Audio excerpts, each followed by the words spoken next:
Hello friends, how are you? Hope all of you doing well in life. आज हम लोग एक important case law पढ़ने वाले हैं जो कि मर्डर और कल्पेबल होमिसाइड में एक इम्पॉर्टेंट डिफरेंस बताएगा। तो वो केस लॉ का नाम है are Punnayya versus Andhra Pradesh.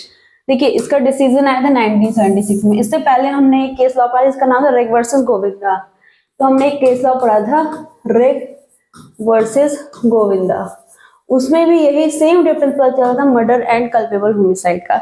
But the only difference between both of these case is like इसने एक फाउंडेशन दिया था, ठीक है, मर्डर और कल्पेबल होमिसाइड के डिफरेंस पे, बट इसने इस चीज को और क्लैरिफाई कर दिया।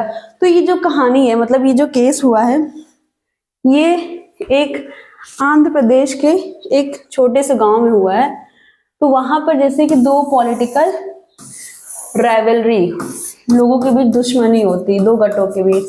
अब जैसे गांव में अक्सर होता है, क्या होता है, कुछ पॉलिटिकल संगठन होते हैं, ठीक है। अब आपस में कुछ दुश्मनी की वजह से किसी एक ने किसी दूसरे का मर्डर कर दिया। तो इसी तरह, तो चलिए इसके पहले फैक्ट्स को समझते हैं। देखिए, ये हमारे हैं रुआ वरापू पुनैया, जो क्या है, एक्यूज्ड है, जिन्होंने मर्डर किया है। और ये हमारे हैं डिसीज्ड, जो विक्टिम थे, इनका नाम सरिकोंडा कोटराजू। ये कोटराजू, हाँ, तो तीन, और लास्ट वाला चोपा रप्पू सुब्बा रेड्डी, तो ये रेड्डी फैक्शन के लीडर थे, ठीक है। ये सब कहानी कहाँ की चल रही है? रोमी पिचेरला केस। अब इस केस का फैक्ट समझते हैं। देखिए, बैकग्राउंड क्या है, एक बहुत ही टेंस सिचुएशन है रोमी पिचेरला विलेज में, कहाँ के, आंध्र प्रदेश के गांव में बहुत ही ज्यादा टेंस सिचुएशंस थी, जस्ट बिकॉज ऑफ राइवलरी, लोगों के बीच दुश्मनी, लोग अपने को ऊपर दिखाने के चक्कर में दूसरे को नीचे गिरा रहे थे। तो ये बात है 1960 की।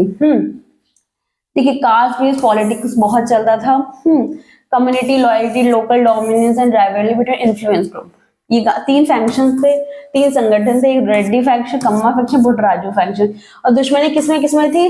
रेड्डी और पुट्टराजू में। जो एक्यूज था, ठीक, आर पुनैया, वो लेड द कम्मा फैक्शन, ठीक है। पहला डिसीज सरिकोंडा कोटराजू, ये भट्टराजू फैक्शन का पार्ट था।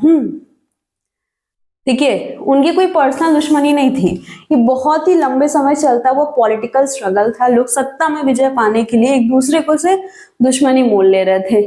अब फैक्ट्स क्या है,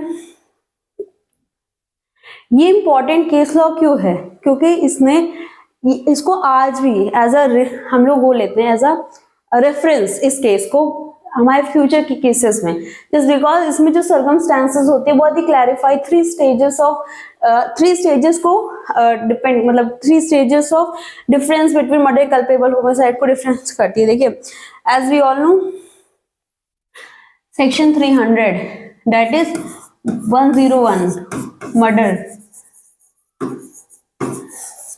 ठीक है, 101 मर्डर का चार्जेस लगेगा। तो उस टाइम पे कौन जस्टिस है? रंजीत सिंह सरकरिया। रंजीत सिंह सरकरिया उस समय हमारे जस्टिस है, वो इस इंपॉर्टेंट जजमेंट का दिए थे। और जो कि डिफरेंस पता चला था कि जीनस एंड स्पीसीज के प्रिंसिपल्स में, कि जो हमारा कल्पेबल होमिसाइड है वो जीनस है, वो पार्ट ऑफ लार्जर सर्कल है, पार्ट ऑफ लार्जर ग्रुप है, वो स्पेसीज उसका पार्ट है, और वो मर्डर हमारा स्पेसीज है। तो यही डिफरेंस पता चला था इस केस के थ्रू। चलिए आगे बढ़ते हैं। पहले पार्ट 1 इस इंसिडेंट के बारे में समझते हैं। देखिए, जो इस गुंटूर डिस्ट्रिक्ट की बात है, तो राइवलरी थी कम्मा पुट्टराजू कम्युनिटी में। तो 23 जुलाई को क्या होता है ना, कि ये बस पे चढ़ते हैं, ठीक है, जिसमें इसके पीछे पीछे कौन आ जाता है? सरिकोंडा कोटराजू के आर पुनैया जी फॉलो करने लगते हैं, साथ में उनके ग्रुप में और भी लोग होते हैं, ठीक है। अब वो एक निकारिकर क्रॉस रोड जा रहे थे, उनका जो मेन ऑब्जेक्टिव था वो पुलिस स्टेशन पहुंचना था। फिर उसके बाद उन्होंने एक चौल्ट्री में, जो कि एक रेस्टिंग प्लेस होता है, वहां पर जाके वो ठहर जाते हैं, ठीक है। उसके बाद मतलब बहुत ज्यादा हाथापाई होती है, लोग लड़ने लगते हैं, मारपीट करने लगते हैं डंडे से। तो अब देखिए, जो मतलब जो हिट कर रहे थे डंडा से, मतलब डंडे से मार रहे थे स्टिक से, तो वो मोस्टली दो टारगेट कर रहे थे ऑर्गन, हाथ को टारगेट कर रहे थे और लेग्स को टारगेट कर रहे थे। वो जो टॉर्सो का एरिया होता है, जो मतलब जो हमारा बॉडी का इंपॉर्टेंट पार्ट होता है, हेड, लिम्स, उस पर टारगेट नहीं कर रहे थे, वो मेजरली हमारे लिम्स पे टारगेट कर रहे थे एंड लेग्स पे, avoiding the vital organ present to evade a murder charge, ताकि वो मतलब किसी को इतना मार दो पैर हाथ में क्यों मर जाए, बट उनके जो मेजर पार्ट होते हैं लाइक हेड, जो बहुत ही हमारे सेंसिटिव एरिया होते हैं उस पर हिट ना करो, जस्ट टू अपने को प्रोटेक्ट करने के लिए। For what? For the murder charges. उनकी ये स्ट्रेटेजी थी, ठीक है। तो ये पूरा, अब देखिए वो सिविरिटी इतने डेंजरस वे में उनको मार रहे थे, किसको?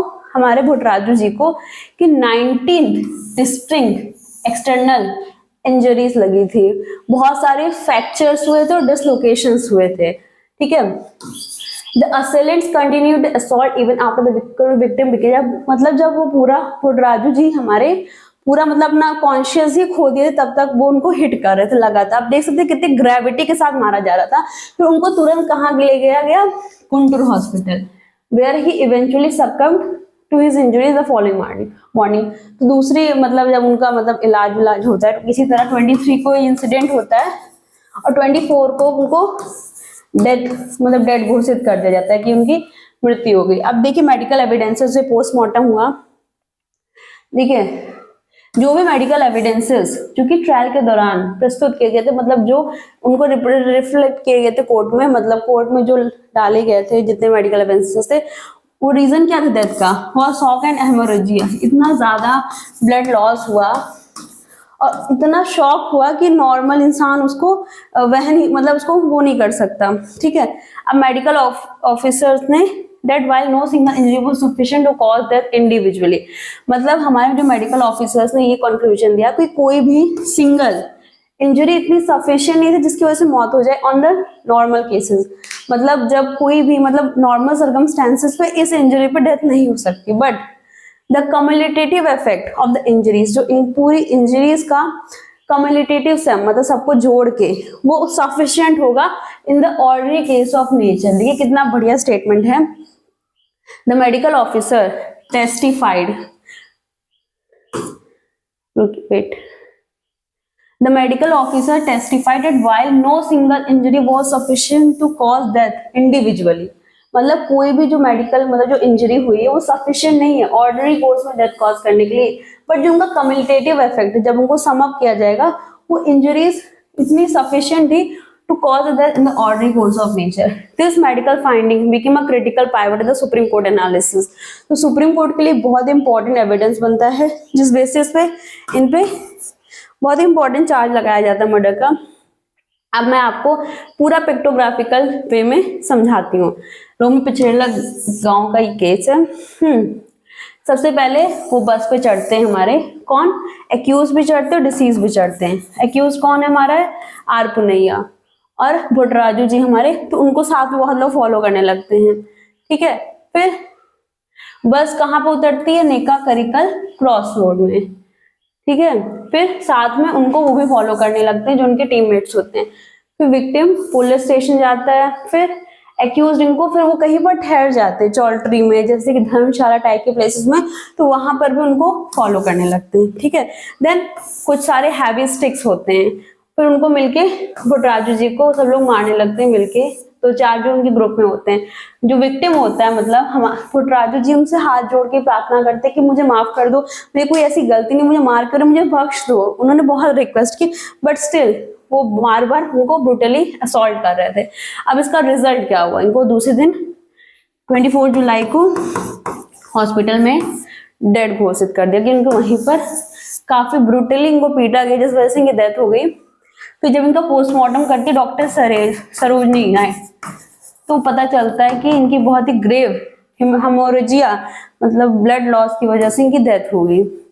अब यहाँ पर एक लीगल इशू ये फ्रेम होता है। अब हमारे जैसा आपको बहुत कंफ्यूजन होती है कि इन पे कल्पेबल होमिसाइड का चार्ज लगाए कि मर्डर का चार्ज लगाए। इसी कंफ्यूजन को दूर करने के लिए एक हमारे 3 स्टेज का टेस्ट मतलब लाया गया। अब इसमें से सबसे बड़ा प्रॉब्लम ये था कि जो अक्यूज ने ऑफेंस कमिट किया है वो मर्डर के लिए पनिशमेबल होगा under section 302 of IPC. And देखिए 302 पहले आईपीसी का सेक्शन, अब 103 ऑफ बीएनएस हो गया है for culpable Homi for murder. And हमारे जो 304 का पार्ट 2 ये हमारा आईपीसी का कल्पेबल होमिसाइड का चार्ज है जो कि अब हो गया 105। तो यही देखिए, अगर इंटेंशन होगा टू किल समवन देन आप पे मर्डर का चार्ज लगेगा। अब नॉलेज है डेथ के सेक्शंस थे, तो इसी कंफ्यूजन को दूर करने के लिए एक टेस्ट लाया गया। अब देखिए इसको एनालिसिस कैसे किया गया, इनकी जो इंजरीज थी उसका एनालिसिस ऐसे किया गया। देखिए लेथल हैवी स्टिक्स, उन्होंने बहुत ज्यादा मोटी मोटी लाठियों का यूज किया था, मतलब वो ऑर्डिनरी कोर्स ऑफ नेचर में किसी की भी डेथ कॉज कर सकते हैं, जिनकी जो डायमीटर था वो 3 इंचेस था, मतलब काफी ब्रॉड और बहुत ही लंबे डंडे थे। Then brutal and prolong beating, मतलब लगातार उनके लेग्स में और आर्म्स में मारा जा रहा था उनको टारगेट करके। 19 to 20 इंजरीज आई है और 7 फ्रैक्चर्स आए और 2 डिसलोकेशन आए, मतलब देखिए 19 से 20 इंजरीज आई हैं, 7 फ्रैक्चर्स एंड 2 डिसलोकेशन। प्रीमेडिएटेड डेलिब्रेट, पहले से प्लान था अटैक को, और डेलिब्रेट जानबूझ के किया जा रहा है, ठीक है, कोई गुस्सा नहीं, कोई कुछ नहीं, just because they are following you and then they suddenly start attacking brutality on you, brutally. Then medical evidence confirm that a cumulative injuries, मतलब सम अप कर देंगे सारी इंजरीज का, वो सफिशिएंट है to cause the death in the ordinary course of nature. Provisions क्या क्या लगे, सेक्शन 299 जो कि 100 है बीएनएस कल्पेबल होमिसाइड, बट इसको चेंज कर दिया गया था बाद में, ठीक है, तो 101 लगा, वो भी मतलब मर्डर के लिए चार्जेस लगे। अब देखिए कोर्ट का एनालिसिस क्या आया, ये देखिए कल्पेबल होमिसाइड हमारा जीनस होता है और मर्डर स्पेसिस, इसका ये मतलब है कि जितने भी कल्पेबल होमिसाइड होते हैं वो मतलब all murders are culpable homicide, मतलब सारे all murder is culpable homicide, but इसका वाइस वर्सा नहीं सही है, मतलब मर्डर सारे कल्पेबल होमिसाइड होते हैं but culpable homicide is not murder. देखिए इसका क्या एनालिसिस है, कोर्ट ने ये ऑब्जर्व किया that the scheme of the IPC culpable homicide is a genus and a murder is it's species, all acts of murder necessary satisfy the definition of culpable homicide, मतलब जो भी murder होगा वो culpable homicide की definition को तो satisfy करेगा ही करेगा, but not all culpable homicide amount to murder. Generally culpable homicide without the specific characteristic of murder constitute culpable homicide not amounting to murder, मतलब मर्डर की कोई स्पेसिफिक कैरेक्टरिस्टिक नहीं होगी तो उसको क्या माना जाएगा हमारा कल्पेबल होमिसाइड। अब देखिए जो डिफरेंस होता है वो ग्रेविटी का होता है कि कोई चीज मर्डर होगी कि नहीं होगी, कितनी सीरियसली कोई भी इंजरी को इन्फ्लिक्ट किया जा रहा है इस बात पर डिपेंड करेगा कि उसे मर्डर के चार्जेस लगाएंगे, और इंटेंशन पे। अगर देखिए the degree of probability of the death, अब देखिए उसमें क्या था, जब उन्होंने डंडे से मारा तो जो डिग्री थी डेथ की वो काफी ज्यादा थी, प्रोबेबिलिटी बढ़ जाती, degree of practical certainty lower degree like possibility ही केवल है, देन वो culpable homicide not amounting to murder पाएगा। 3 स्टेजेस टेस्ट को कैसे एक्सप्लेन करें, सबसे पहला स्टेज है कॉसेशन, क्या डेथ हुई, हाँ ठीक है, ठीक है, कॉज ऑफ डेथ, मतलब देखिए act must be proximate cause of death, cause death तो हुई कंफर्म है, फर्स्ट हमारा क्राइटेरिया स्टेज का फुलफिल हो गया। सेकेंड है culpable homicide, does it fall under culpable homicide, intention था, हाँ जिस तरह वो चढ़े बोर्डिंग ऑफ बस में हुई, हाँ उस इंजरी से डेथ कॉज होती है, knowledge of likelihood of death, इतना इंटेंशन भी था, नॉलेज भी प्रेजेंट थी, तो इस वजह से चलो ठीक है इस क्राइटेरिया में फॉल कर गए। अब थर्ड हमारा क्या है मर्डर का, does it amount to murder, higher degree of intention, जिससे वो बार बार लगातार हिट कर रहे थे उससे क्या पता चल रहा था, हायर डिग्री ऑफ इंटेंशन है।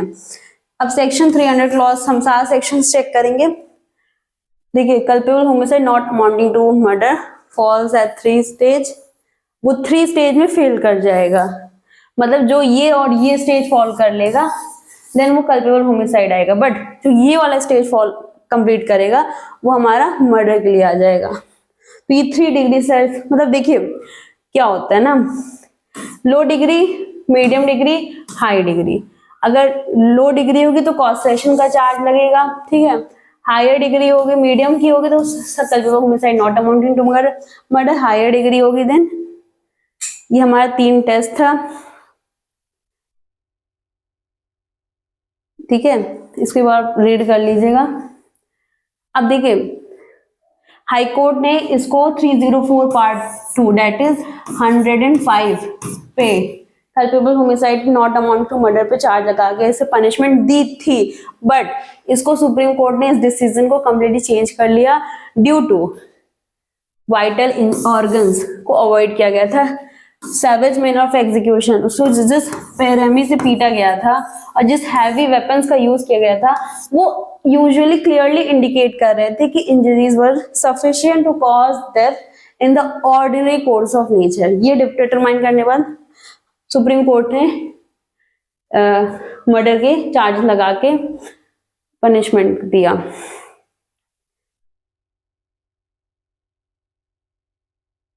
अब इस केस लॉ से क्या हुआ था, इस केस लॉ ने 3 चीजें डिटरमाइन कर दी। पहला 3 स्टेजेस का एक डायग्नोस्टिक प्रोसेस दे दिया जिससे हमें इवेल्युएट कर सके culpable homicide not amounting to murder और मर्डर के बीच डिफरेंस का। ठीक है, ये मतलब बहुत ही इंपॉर्टेंट केस लॉ जो अक्सर हम लोग कॉम्पिटिटिव एग्जाम में लिखना होता है। अब रेशियो डिसेंडेंडी ये आप रीड कर लीजिएगा, नॉट इम्पॉर्टेंट। तो देखिए अब इसका कंक्लूजन क्या है कि state of Andhra Pradesh versus Rai और आपको Punnayya underscore the intentionality in murder cases pertains to the injury itself. मतलब आपको इंजरी से ही अंदाजा लग जाएगा कि कितना ज्यादा इंटेंशन था। And the sufficiency of that injury is an objective medical fact.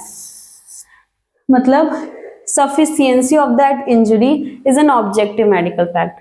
मतलब जो प्राइमरी हम लोगों को इंटेंशनल से पता चल जाएगा इंजरी से, बट ऑब्जेक्टिव मेडिकल इफेक्ट वो उसको बाद में और प्रूव करता है।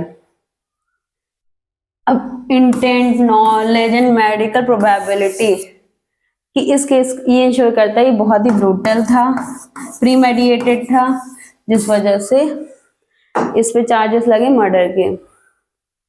इसी के साथ थैंक यू,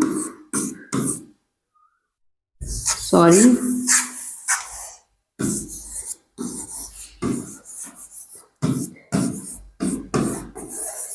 थैंक यू।